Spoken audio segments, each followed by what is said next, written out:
Welcome to Manchester. I'm not a native of Manchester, but Greater Manchester is 10 metropolitan authorities, ranging from Wigan in the west through to Oldham in the east.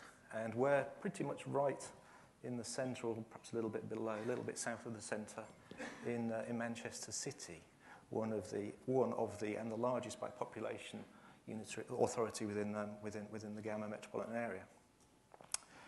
By means of introduction to Gamma, some facts, or beg your pardon, introduction to Manchester, some facts about the population in Manchester. 2.7 million people live in the Greater Manchester area, of which approximately two-thirds are working age, and we define working age as 16 to 64. They live in 1.13 million households, and there's actually been 7% growth in the last decade, and the majority of the growth actually has been within Manchester city centre. There's lots of new accommodation in terms of tower blocks and apartments. Out of those 2.7 million, there's 1.14 million people employed.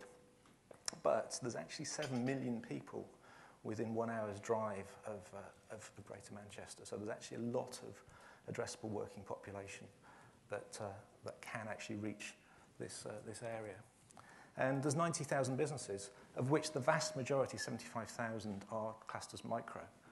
That's 0 to 9 employees in this classification. 17,500 SMEs, and that's classed as 10 to 249 employees. And then there's about 500 large employees. And there's a forecast that says there's 85,000 jobs are going to be created in the next decade in this area. The key sectors, financial and professional services, generates 12.8 billion gross value added. Gross value added is effectively a local GDP measure, so a local version of gross domestic product. The key company here is one that's actually something disgraced at the moment, and that's the Cooperative Bank. So you might not want to focus on the financial services in the Greater Manchester area just at the moment. Creative and digital, this is something which has grown dramatically in the last 5 years. The advent of Media City, BBC, ITV, and latterly the Sharp project, which is a Manchester City Council-sponsored creative venture in the east of the city. Health and social care, the UK Biobank's actually here in Manchester, and generates 4.2 billion gross value added. But it's not all rosy. There are some challenges. Unemployment's at 9.4%, which is just over 2% greater than the national average. National average now is running a little over 7%. And there's 77,000 claiming job seekers allowance, of which 20,000, so approximately just less than a quarter, is in the 16 to 24 age group. And 37 are classified as long-term, and long-term means that 6 months or more of claiming job seekers allowance. 25% of children are classed as being in poverty, which is quite surprising, given that so much gross value added is generated in this economy. And there are 220,000 households classified as fuel poor. So Manchester, Greater Manchester, is not all rosy, but it is a vibrant community. And it's actually the home to Gamma. Now, who is Gamma? Well, our headquarters are Newbury, but the vast majority of our staff actually live and work in this area. We have 2 offices in Trafford, which is one of the boroughs, and they, between them, cater for around about 35% of the Gamma employee population. Where did we come from? We're a relatively new company. We're not even a teenager yet. We're 12 years old. We started in the dying days of 2001, actually just before Christmas, a couple of days before Christmas. And the 2 founders picked up assets from the dot-com crash, primarily from Atlantic Telecom, a Scottish-based operator, and Carrier One. They picked up 42 POPs, a national fibre network, some metropolitan fibre network in various locations throughout the UK, most of which is here in Manchester, 48 route miles or 70-odd kilometres of it. And some classic TDM carrier switches. Where are we today? Well, in 2013, as we closed the year, and I've actually been given permission to tell you how we've performed financially. And this is the first public airing of our expected pre-audit 2013 results. Our revenue is 146 million. And unusually for a carrier in the UK, there's a little dig here, we actually do pay corporation tax.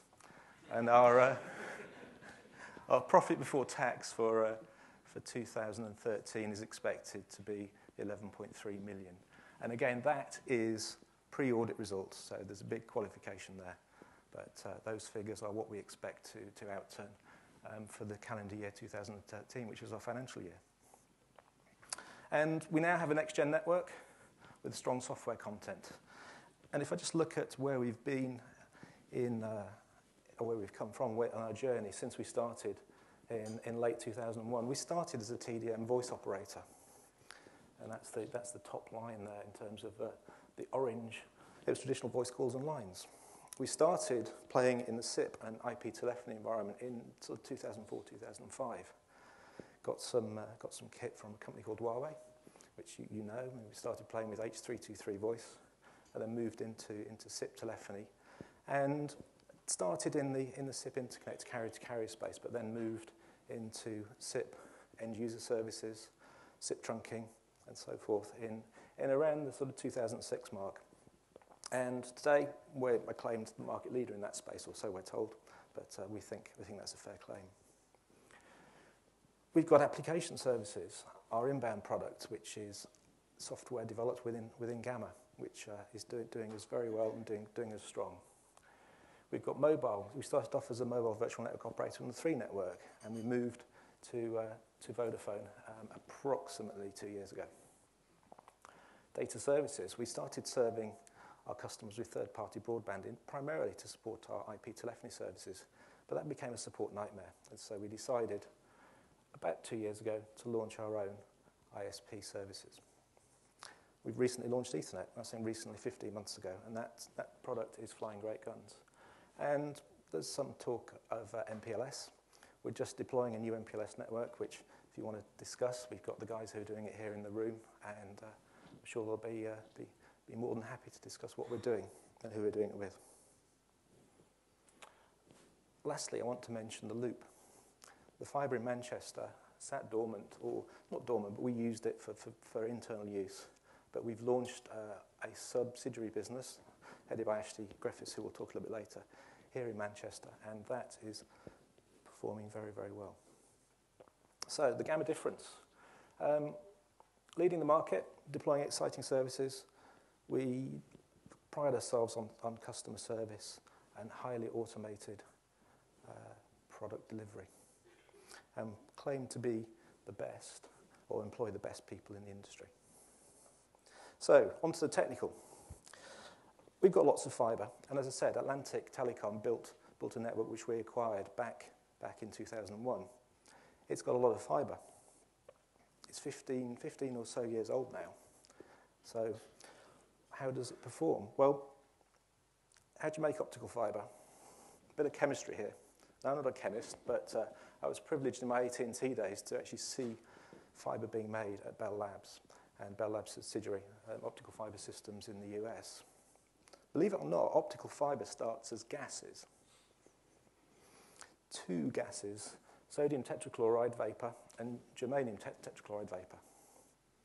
Those 2 gases, or it's actually liquids in which oxygen is bubbled through to form a silicon tetrachloride and germanium tetrachloride mix. I did say sodium earlier, didn't I? So I meant silicon tetrachloride, so I beg your pardon. And those 2 gases, the silicon tetrachloride and germanium tetrachloride and oxygen, are mixed together in quantities which are appropriate for the type of fibre to be produced. They're actually passed into a hollow silica, pure silica tube. And then there's effectively a Bunsen burner, but a source of heat is applied to that tube. And those 2 reactions in the presence of that heat take place. So the silicon tetrachloride and the germanium tetrachloride gas combine with the oxygen to produce silicon oxide and germanium oxide. And obviously gives off chlorine gas, Cl2. As those oxides form, they're deposited on the inside of that silica tube.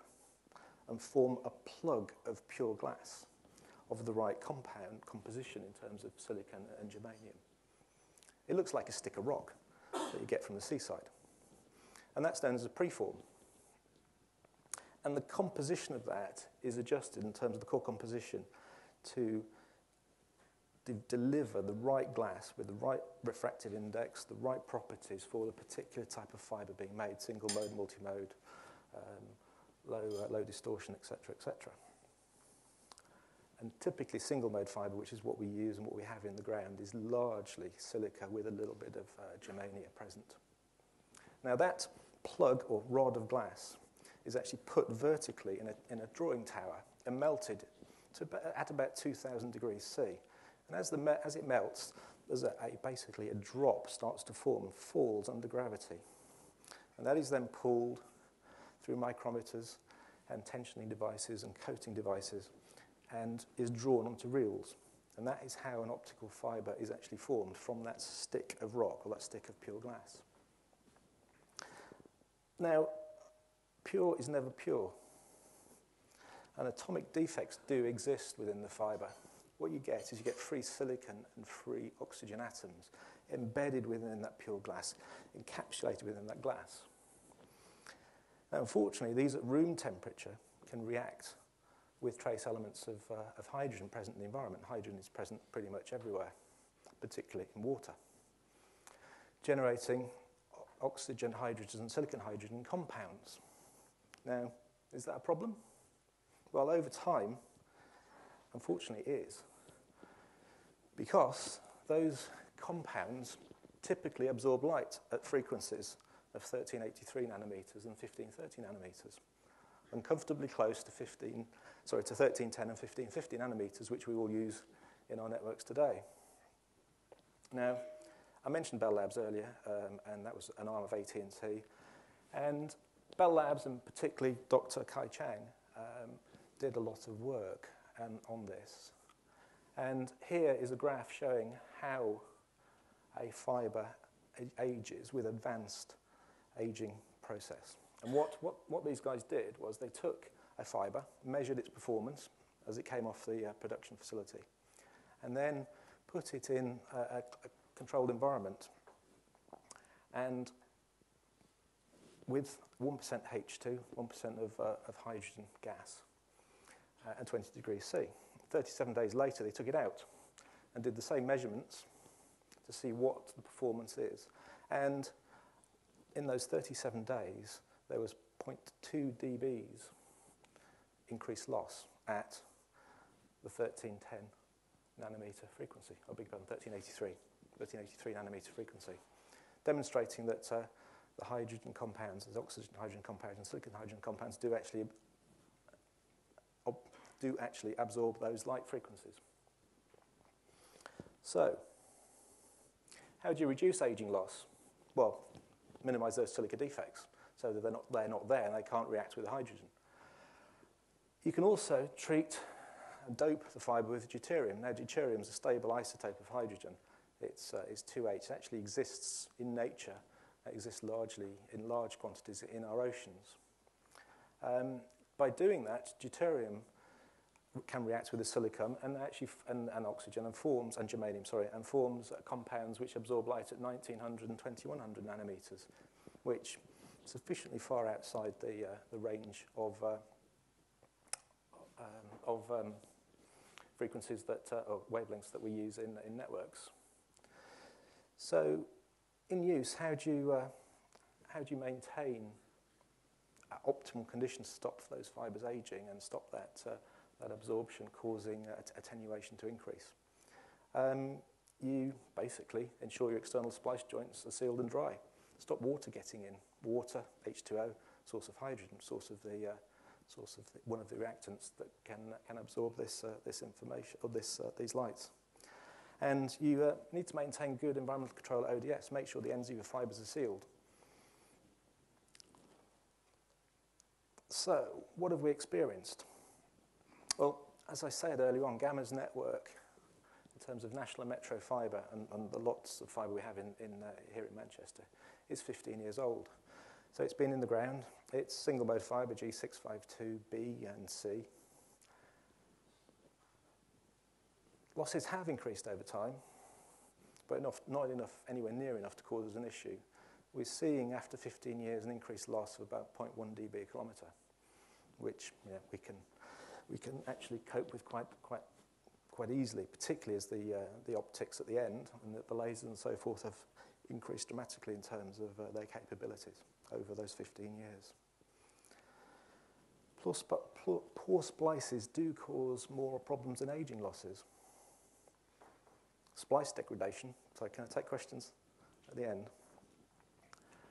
Poor splices do cause us more problems than aging losses. Splices that are done not well can actually introduce lots more dBs of loss than the age over time. And humans are our biggest issue. We see mechanical damage and have observed mechanical damage and causes more problems in our fibre network than any of the above. But I talked about our national fibre, but I want to hand over to Ashley now to talk about our fibre in Manchester, and particularly the loop business, after which so we'll take questions. Ashley.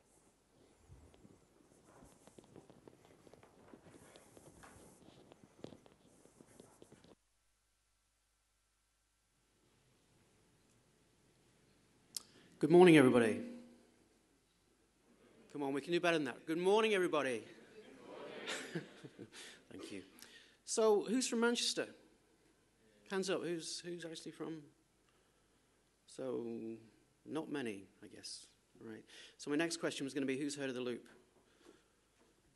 Oh. Look, Q&A's later. Okay, please. Okay, so thanks, Andy.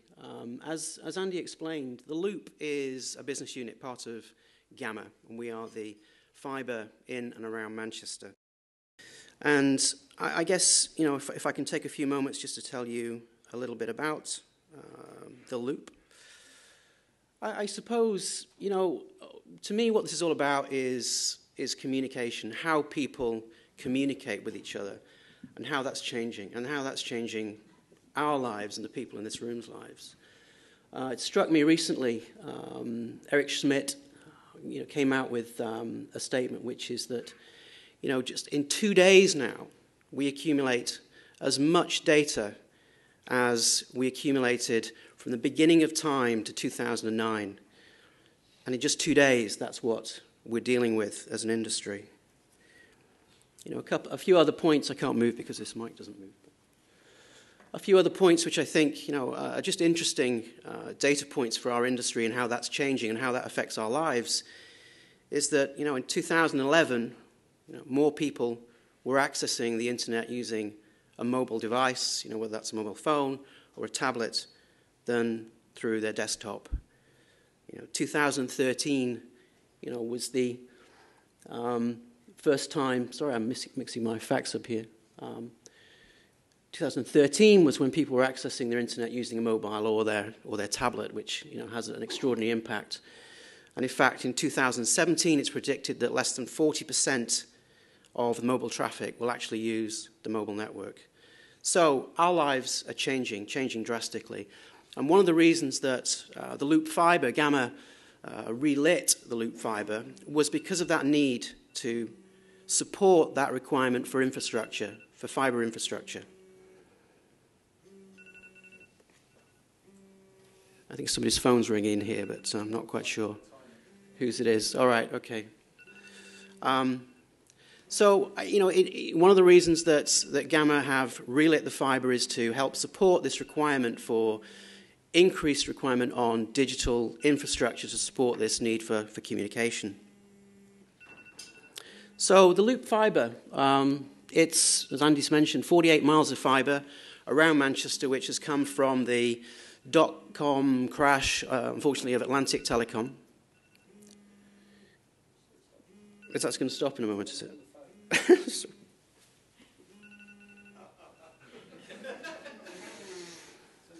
Okay, sorry. So we have 48 miles of fibre, 77 kilometres in new money, that's running around the city. And what's really interesting about this asset is that it fits perfectly with the city's aspirations and ambitions to become a top 20 digital city by 2020.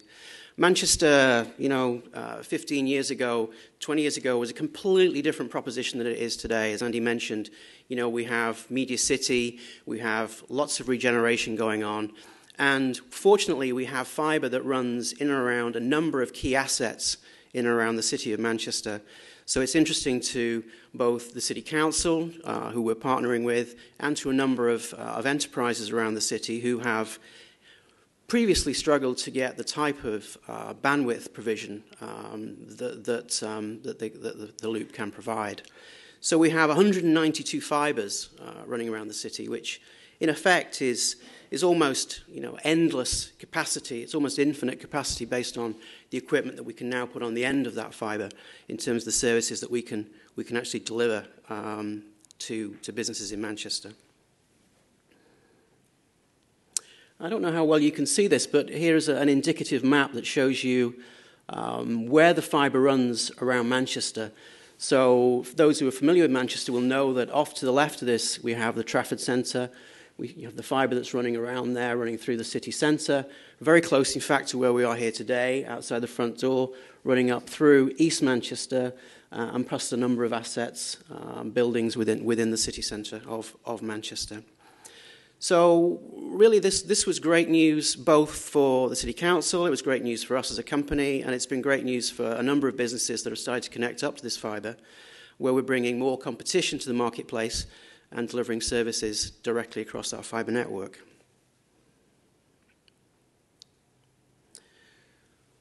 We can't say much about the deals that we're doing at the moment, but needless to say, there are a number of companies that we're partnering with. They're buying both internet access, point-to-point services, dark fibre, and our telephony services that we deliver from the Gamma network.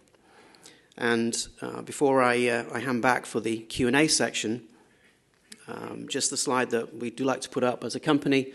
We believe that we're very credible in the marketplace in terms of the awards that we've won. Just some samples there. So we'd be delighted to talk to you as we actually move around the room later about the fibre that we've got in Manchester and the services that the Loop offers and that Gamma offers. So thank you for listening to me today and for putting up with the timer. And we'll take your questions. So thank you very much.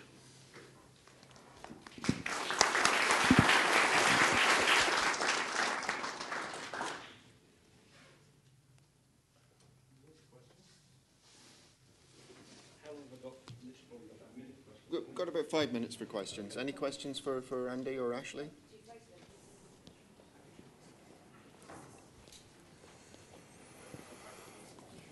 The question I had, Donald Cunningham from Airspeed Telecom, is what do you regard as a good splice and what do you regard as a bad splice in terms of dB loss?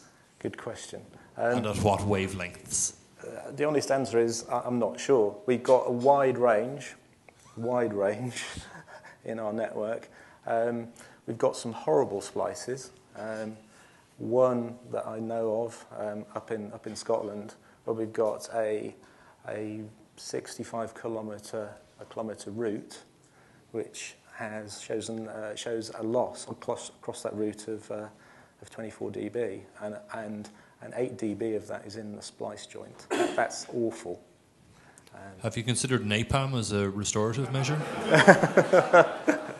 It's one of the problems. That particular joint is very inaccessible, and we can drive across that fibre span and suffer that loss. But a dB, 2 dB is good. Thank you for your honesty. Any other questions? Okay, well, once again, a very big thank you to Gamma for being our host sponsor today. I hope you'll take the chance to speak to Ashley, Andy, or their colleagues in the break room later on. Thank you very much.